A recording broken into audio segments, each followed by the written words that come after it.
What'd you learn last year about yourself in terms of just person and maturing, and then at the plate? Because you started off hot, and then there was some ups and downs. What did you learn to make yourself better this year? Yeah, I think Coach Johnson says it best. I think the jump from high school to college baseball is the biggest jump in talent gap that you'll make as a baseball player. So it took a lot of time to adjust, to get used to the speed of the game. It is true what they say, that the game speeds up at the next level. For me, I just try to take it one day at a time. I learned how to handle my emotions better with the ups and downs throughout the year last year, and just trying to take that into this year. Yeah, I think the biggest thing we've spoken with Coach Johnson, just kind of about you and the improvements that you needed to make, were just kind of the mental side of things, just growing mentally in terms of just have a couple bad at bats and let that turn into a whole series kind of deal. Just what kind of strides do you think you've made in that area, and just kind of how ready are you to kind of go into this season knowing that you've made those strides? Yeah, I'm extremely excited to get into this year. I think I've made a great strides as far as that is concerned. That's something that I've had sit-down meetings with Coach Johnson in his office, talking about my mental game and just how can I keep improving it.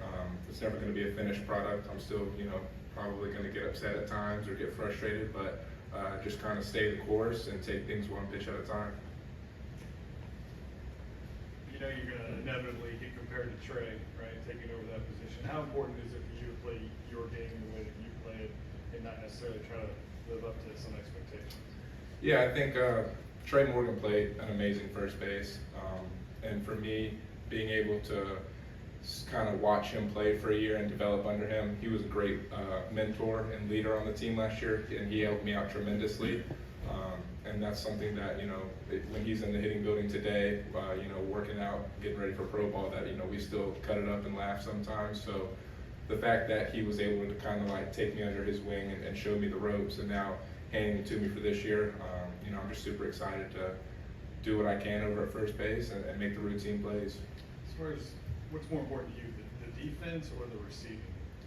I think they both have their importance. Obviously, all I want to do is just make my infielders look good, drop their strikes, throwing down the first base, just anything I can do, turning double plays, picking balls for my infielders, just helping them look as good as they possibly can. And how much did being in the lineup every day last year help you as opposed to when you were DHing?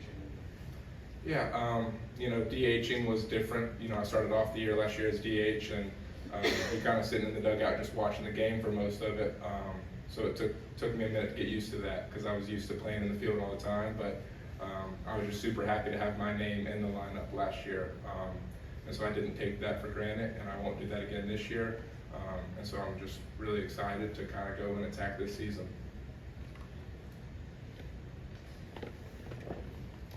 What are some, specific offensive improvements that you want to make at the plate for this year?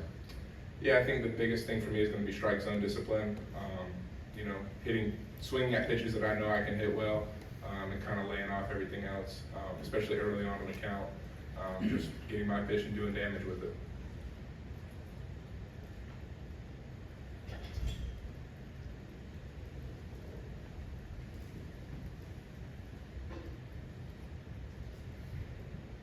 Where do you feel like there's the most room for improvement in your game? It's a great question. There's a lot of things I'm still trying to work on. I'm still very young, in my opinion, so just anytime I can work on my maturity, whether that's at the plate or defensively, as a leader. I am technically a veteran player on this team now this year, and so stepping up into a leadership role and kind of taking any freshmen I can under my wing and helping them out. But for me, it's just the mental side of the game. It's a really tough game. It's a game of failure, and I just want to be the best that I can day in and day out and be very consistent with that. We've heard a lot about we're not defending, we're attacking as far as trying to repeat as national champs. How much has this team bought into that mantra? 100%. I don't think there is a team meeting or a one-on-one conversation with the coaches that is not involved with attacking versus defending. And I think we've kind of accepted that mindset, and we're going to do a great job of embracing that. And we are super excited. I think we're 21 days away now, so we have 21 more days of preparation, and then it's attack mode from there on. So Tommy, when asked, said the gauge was pretty tough. Who has really stood out to you on the mound so far? Yesterday was our first inter squad, and I faced, 3 really good pitchers in Thatcher, Guidry, and DJ Primo. And I think, last year it's easy to watch the tape on those guys and say, they're going to be really successful at this level. But even with Coach Yeski coming in and them taking the next steps towards becoming elite pitchers in this SEC. And so for me, those 3 guys just yesterday really tough at bats, and they say iron sharpens iron. So we're just going to keep out there and competing with each other. And I think that's great for our offense because we're facing the best pitching staff in the country day in and day out. And then it's great for our pitchers because they have to face a great offense every day. Speaking of DJ, what made him so tough during your at-bat against him? Well, for starters, he throws really hard. I think his fastball's been up to 97 already in the fall. So, I'm sure with adrenaline rushing, he'll be up, upper 90s. And then he's got a phenomenal slider, and he locates really well. And Coach Yeski does a great job of calling pitches, and he does a great job of executing those pitches. And when you have a pitcher that can not only command the strike zone well, but has great stuff like he does, it makes for a really tough at-bat.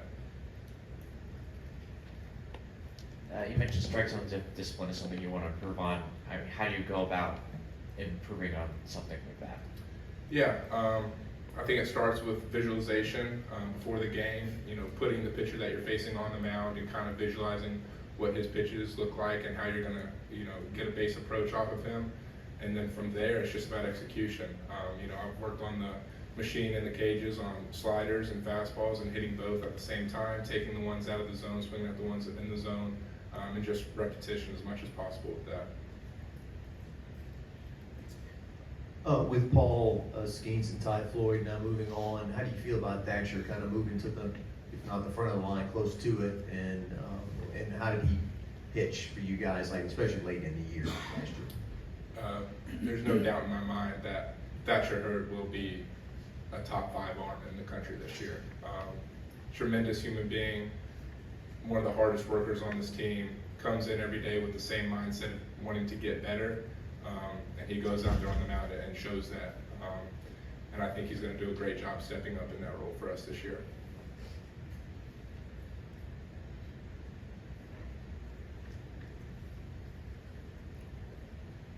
Good, thank you.